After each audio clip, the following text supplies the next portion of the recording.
नमस्कार, स्वागत है आपका। आदाब, शब्बा खैर, सत श्री अकाल, जय हिंद। सभी का स्वागत है आपके अपने ऑनलाइन यूट्यूब प्लेटफॉर्म अध्ययन एकेडमी पर। मैं राजीव मिश्रा, आपका भाई, आपका दोस्त, आपके सामने हाजिर हूँ। जल्दी से सभी लोग आ जाइए। और भूगोल की श्रृंखला में हम लोग गंगा नदी तंत्र के बारे में पढ़ रहे थे। पंचप्रयाग हम लोगों ने पढ़ लिया था बहुत अच्छे से।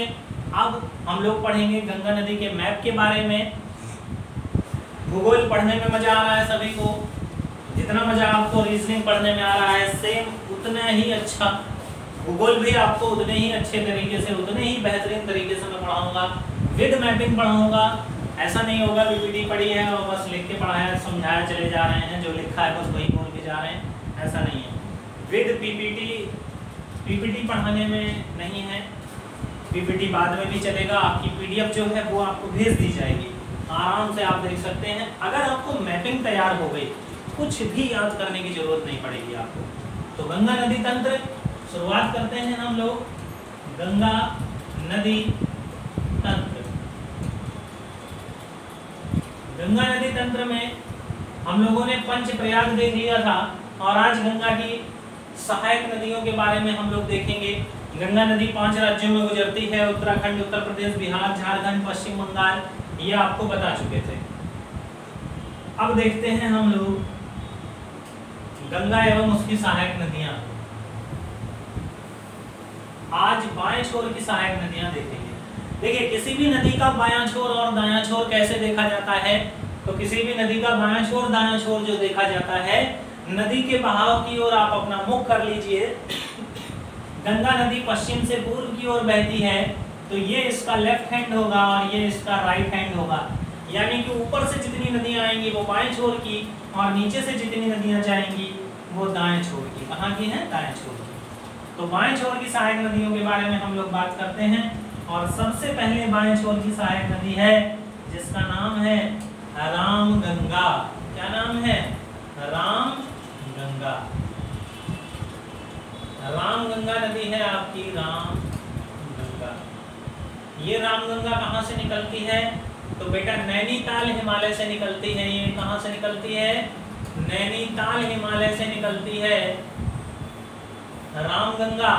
और मिलती कहाँ पर है? तो ये गंगा से मिलती है कन्नौज के प्रतिमुख। कहाँ मिलती है? कन्नौज के प्रतिमुख। किताबों में वैसे कन्नौज लिखा है, कन्नौज नहीं, ये वास्तविकता में मिलती है हरदोई में। कहाँ पे मिलती है? हरदोई में। रामगंगा के बाद इसकी एक प्रमुख सहायक नदी है जिसका नाम है गोमती। क्या नाम है? गोमती। और ये गोमती बेटा निकलती है फुल्लर झील से। कहाँ से निकलती है? तो फुल्लहर झील से निकलती है। फुल्लहर झील। रामगंगा के बाद दूसरी इसकी प्रमुख सहायक नदी कौन सी है? गोमती। और गोमती आपकी मिलती है बेटा गाजीपुर में। कहाँ मिलती है? तो गाजीपुर में मिलती है गोमती। गोमती कहाँ मिलती है? गाजीपुर में मिलती है। गोमती के बाद इसकी एक प्रमुख सहायक नदी है जिसका नाम है घाघरा। क्या नाम है? घाघरा। इसको कहते हैं घाघरा।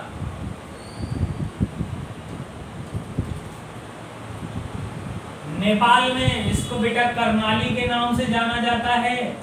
इसके नाम से जाना जाता है, कर्णाली के नाम से जाना जाता है। और इसकी भी 2 सहायक नदियां हैं जिसमें एक का नाम है राप्ती और एक का नाम है शारदा। क्या नाम है? शारदा। और एक का नाम है राप्ती। राप्ती नदी के किनारे आपका गोरखपुर स्थित है और शारदा नदी उत्तर प्रदेश में पीलीभीत जिले से प्रवेश करती है। कहाँ पर प्रवेश करती है? पीलीभीत जिले में। और बहराइच के बहराम घाट नामक स्थान पर शारदा नदी घाघरा नदी से मिल जाती है। घाघरा नदी का उद्गम कहाँ से होता है बेटा? तो मापचा चुंग ग्लेशियर से। मापचा चुंग ग्लेशियर से घाघरा नदी का उद्गम होता है। घाघरा नदी का उद्गम कहाँ से होता है बेटा? तो मापचा चुंग ग्लेशियर से घाघरा नदी का उद्गम होता है। और ये गंगा में मिलती कहाँ पे है? तो गंगा में ये बेटा छपरा नामक स्थान पर मिलती है। अब हम लोग प्रवेश कर चुके हैं बिहार में। कहां पर प्रवेश कर चुके हैं? बिहार में। घाघरा की सबसे खास बात आपको बता दें कि घाघरा गंगा की सबसे बड़ी सहायक नदी है। कैसी सहायक नदी है? सबसे बड़ी सहायक नदी है। अगर आपसे कभी क्वेश्चन आ जाए कि गंगा की सबसे बड़ी सहायक नदी, बड़ी सहायक नदी, तो आपका 99% आंसर यमुना रहेगा। क्या रहेगा? यमुना रहेगा। लेकिन बेटा यमुना गलत है। यमुना गंगा की सबसे लंबी सहायक नदी है, ना कि सबसे बड़ी सहायक नदी है। बड़ी का मतलब होता है जल ग्रहण क्षेत्र में बड़ी होना। किसमें बड़ी होना? जल ग्रहण क्षेत्र में बड़ी होना। तो गंगा की सबसे बड़ी सहायक नदी कौन सी है? घाघरा। गंगा में सबसे ज्यादा मात्रा में पानी मिलाने वाली नदी कौन सी है? घाघरा, याद रखिएगा। और बाएं छोर की सबसे लंबी सहायक नदी है। बाएं छोर की सबसे लंबी सहायक नदी है।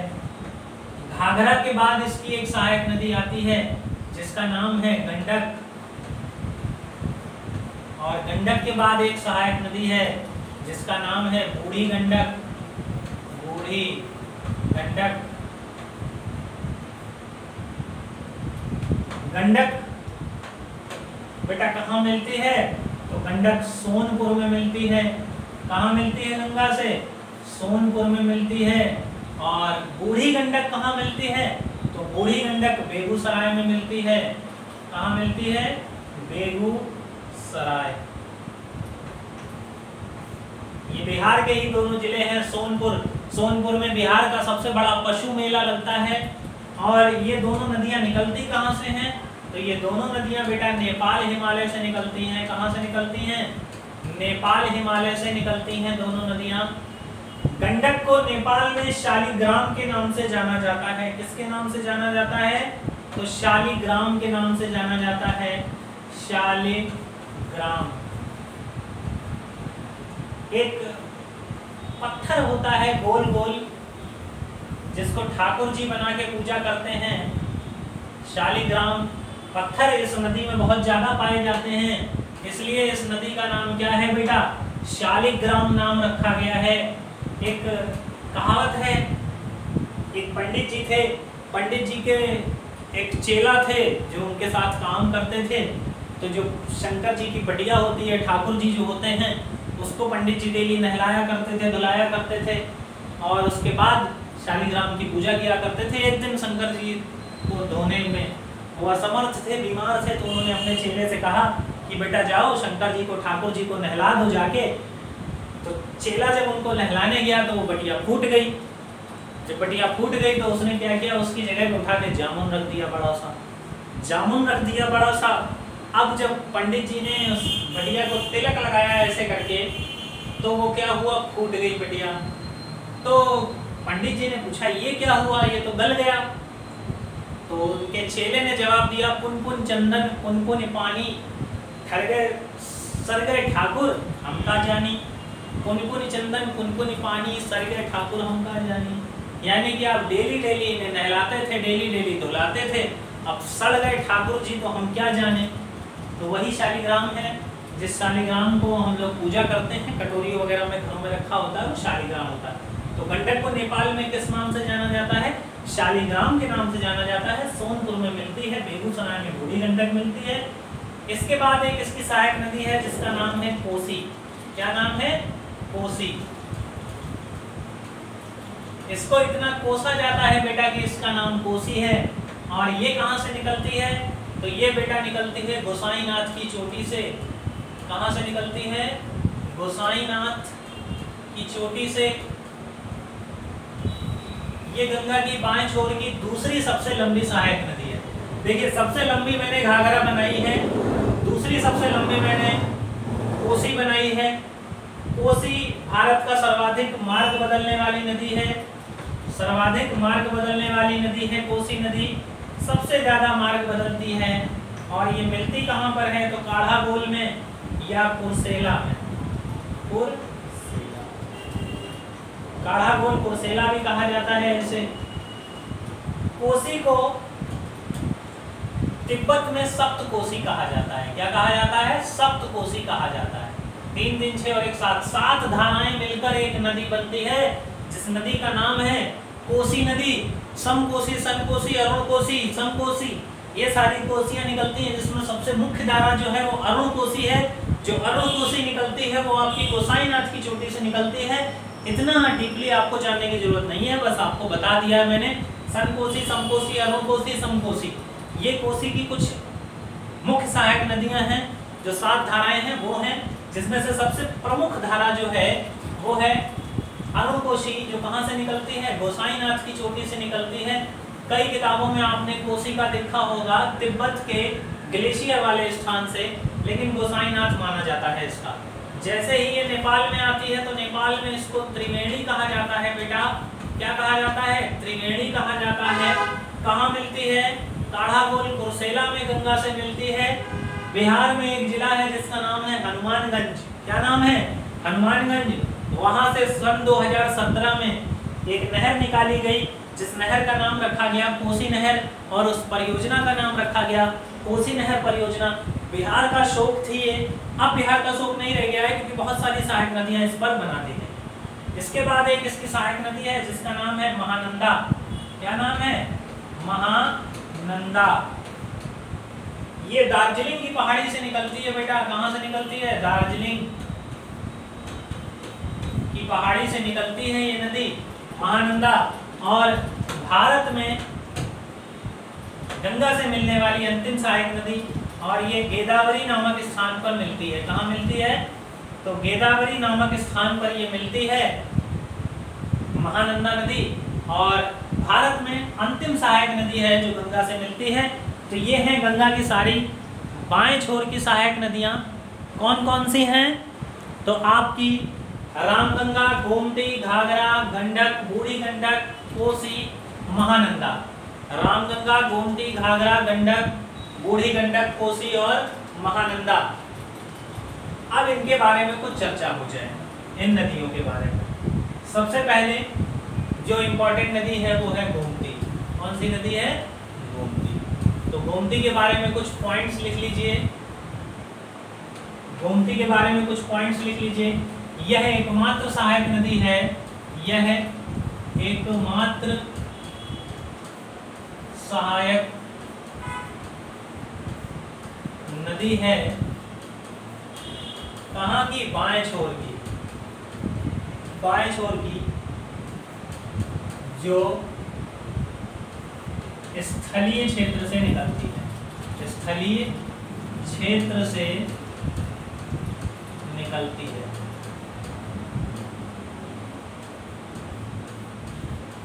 स्थलीय क्षेत्र से निकलने वाली गोमती गंगा की एकमात्र सहायक नदी है। गोमती के बाद एक नदी है आपकी घाघरा। कौन सी है? घाघरा। ये नदी बहुत इंपॉर्टेंट है। इसके बारे में क्या क्या पॉइंट्स हैं ये लिख लीजिए। नेपाल में कर्णाली के नाम से जानी जाती है। कर्णाली के नाम से जानी जाती है। बेटा जितने पॉइंट्स आप लोगों को लिखा दूंगा किसी भी एक किताब में आपको नहीं मिलेगा, गारंटी है। ये 17-18 किताबों का कॉम्बिनेशन है ये, तब ढूंढ ढांढ के आपको लिखाया जा रहा है। तो नेपाल में कर्णाली नदी के नाम से जानी जाती है। दूसरा, गंगा की सबसे बड़ी सहायक नदी है।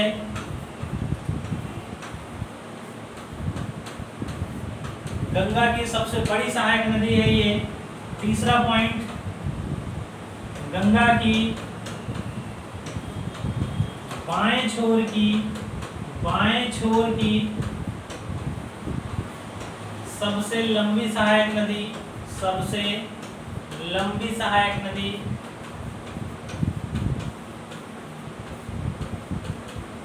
बाएं छोर की बेटा ये सबसे लंबी सहायक नदी है। उद्गम आपको इसका मैं वहां दिखा ही चुका हूं। देखिए ये है इसका उद्गम, मापचाचुंग ग्लेशियर से निकलती है। कहां से निकलती है? मापचाचुंग से। ये गोसाईनाथ से, ये दार्जिलिंग की पहाड़ी से, ये नेपाल हिमालय से, ये भी नेपाल हिमालय से।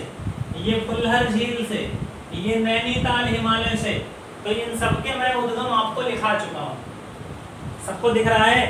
जल्दी से इसका स्क्रीनशॉट ले लीजिए सब लोग, एक बार स्क्रीनशॉट ले लीजिए अच्छे से। और इसके अलावा गंगा की सहायक नदी आपसे ऑप्शन में नहीं पूछी जाएगी। तो गंगा की बाएं छोर की सबसे लंबी सहायक नदी है, इसकी दो सहायक नदियां हैं, शारदा और घाघरा का संगम। शारदा और घाघरा का संगम बहराइच के बहराम घाट में होता है, बहराम घाट में होता है।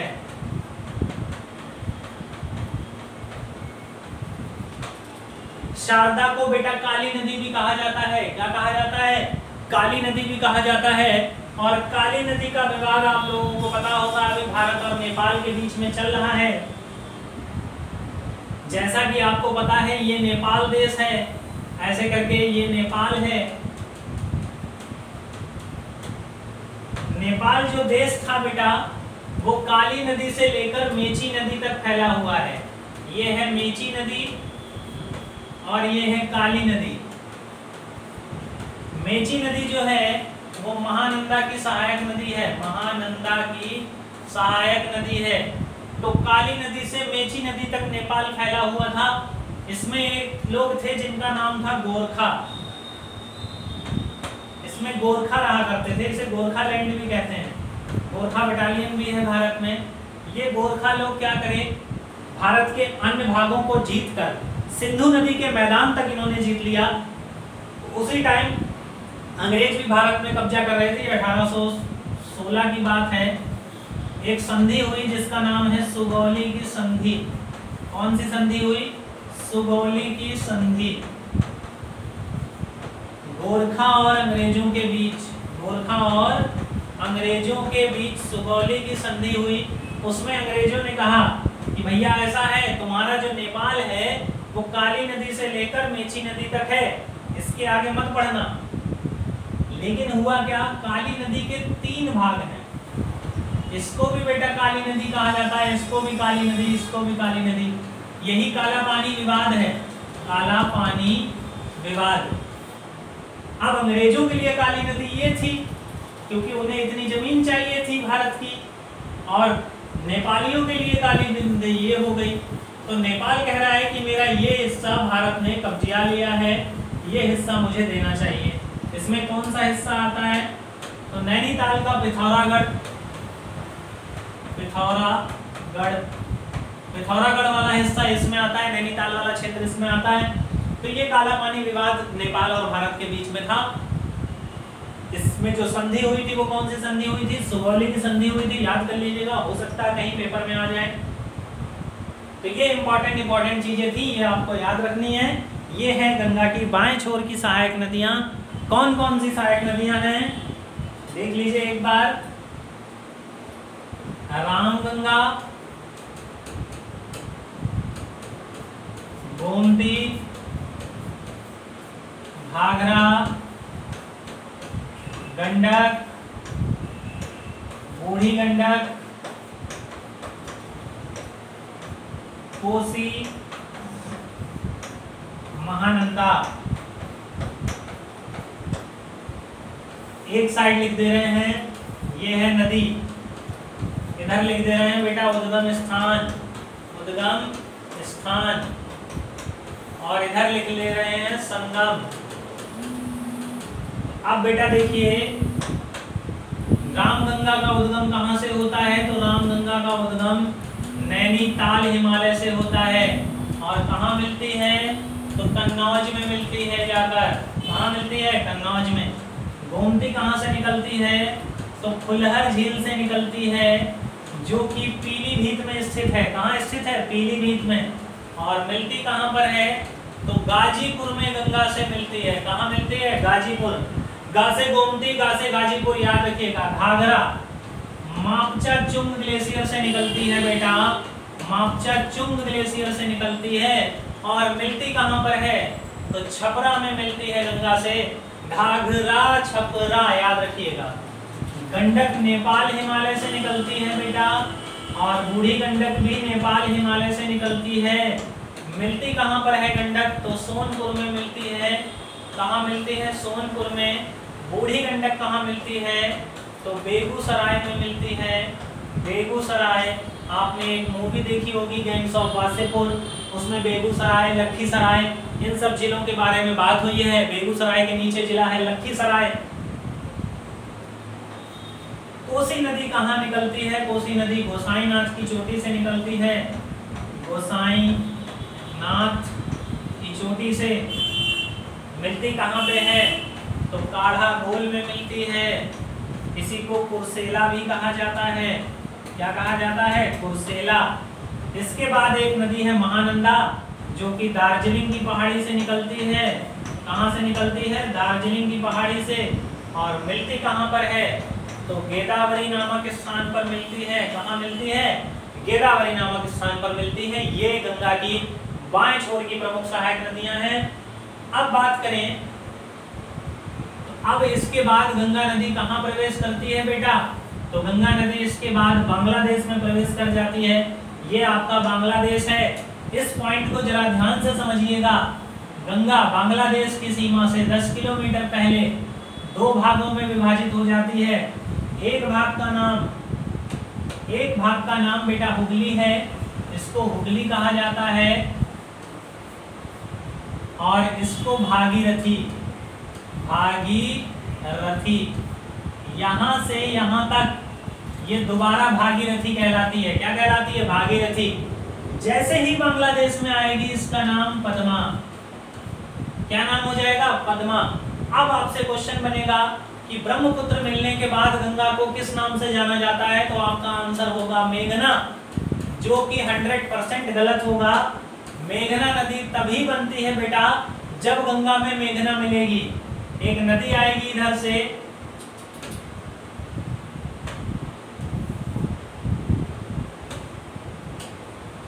ये है गंगा नदी। एक नदी आएगी इधर से जिसका नाम होगा बराक। कौन सी नदी है ये? बराक। बराक की सहायक नदी है मेघना। ये मेघना आती है गारो खासी जयंतिया की पहाड़ी से। कहां से आती है? गारो खासी से निकल के आती है। और गारो खासी जयंतिया, गारो खासी जयंतिया नामक जनजातियों की पवित्र नदी है। पवित्र नदी है मेघना, इसलिए इस नदी का नाम भी मेघना हो जाता है। अब जैसे ही ये नदी मिलेगी आगे इस नदी का नाम हो जाएगा मेघना। क्या हो जाएगा? मेघना। पूछा जाए कि ब्रह्मपुत्र नदी गंगा से कहां पे मिलती है? ऐसे आती है ब्रह्मपुत्र नदी, कहां पे मिलती है? तो इस स्थान का नाम है बेटा चंदनपुर। चंदनपुर। चंदनपुर नामक स्थान पर जमुना नदी मिलती है। कौन सी नदी मिलती है? जमुना नदी। ब्रह्मपुत्र को बांग्लादेश में किस नदी के नाम से जाना जाता है? तो जमुना नदी के नाम से जाना जाता है। इतना आप लोग याद रखिएगा। एक बात और याद रखिएगा कि हुगली गंगा की सहायक नदी नहीं है, हुगली गंगा की वितरिका है बेटा। क्या है? वितरिका। हुगली की एक सहायक नदी है बेटा जिसका नाम है दामोदर। दामोदर। हुगली की एक सहायक नदी है जिसका नाम है दामोदर। और इंपॉर्टेंट पॉइंट नोट कर लीजिए आप लोग, दामोदर नदी घाटी को भारत का रूर प्रदेश कहते हैं। रूर प्रदेश कहते हैं। अब ये रूर प्रदेश क्या होता है? जहां पर कोयला ज्यादा पाया जाता हो, ज्यादा पाया जाता हो। एक देश है जर्मनी। जर्मनी में ब्लैक फॉरेस्ट है, वो जंगल काला नहीं है।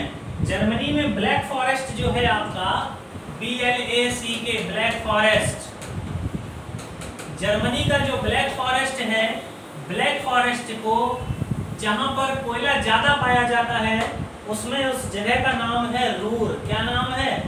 रूर। इसलिए अब पूरे विश्व में कहीं पर भी कोयला ज्यादा पाया जाएगा उसको वहां का क्या कहा जाएगा?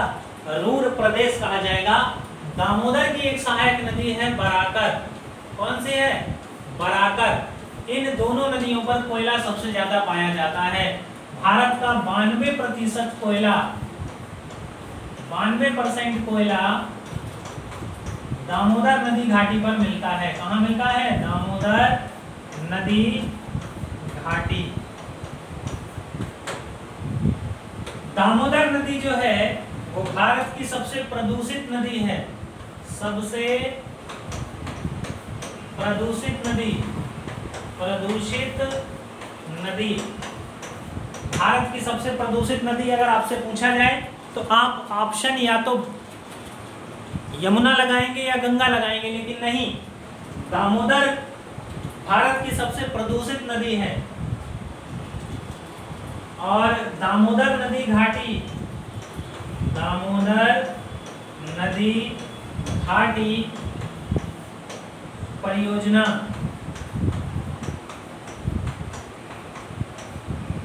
भारत की सबसे प्राचीन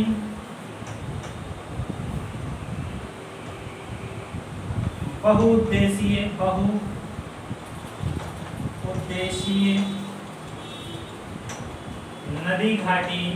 नदी घाटी परियोजना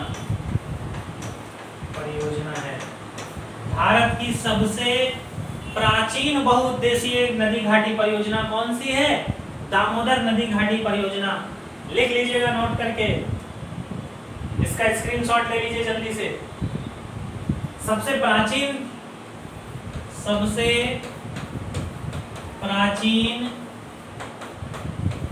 बहुउद्देशीय नदी घाटी परियोजना कब प्रारंभ हुआ?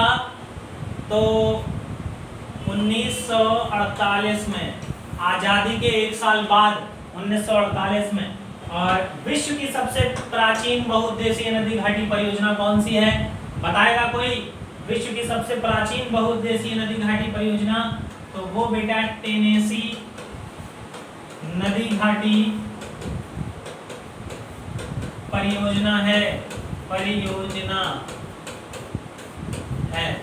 टेनेसी नदी घाटी परियोजना विश्व की सबसे प्राचीनतम बहुउद्देशीय नदी घाटी परियोजना है। टेनेसी जो सहायक नदी है वो मिसिसिपी की है, मिसिसिपी की सहायक नदी। ये बेटा मिसिसिपी की सहायक नदी है। टेनेसी बहुउद्देशीय नदी घाटी परियोजना विश्व की सबसे प्राचीनतम बहुउद्देशीय नदी घाटी परियोजना। तो ये हमारा समाप्त होता है गंगा नदी की बाएं छोर की सहायक नदियां। अब मुझे नहीं लगता है कि इसमें कुछ भी छूटा होगा आपका। बहुत बेहतरीन तरीके से मैंने आपका खत्म कर दिया है ये गंगा की बाएं छोर की सहायक नदियां। वीडियो में नीचे कमेंट सेक्शन में कमेंट करके जरूर बताइएगा कि भूगोल पढ़ने में आपको मजा आ रहा है कि नहीं आ रहा है, अच्छा लग रहा है कि नहीं लग रहा है। मिलते हैं नेक्स्ट वीडियो में। Stay tune with us, a lot of things to know in other videos. Next video में बहुत सारी चीजें जानकारी के लिए हैं। मिलते हैं नेक्स्ट वीडियो में। नमस्कार, जय हिंद, जय भारत, जय श्री कृष्णा। मस्त रहें, स्वस्थ रहें, व्यस्त रहें। Bye bye.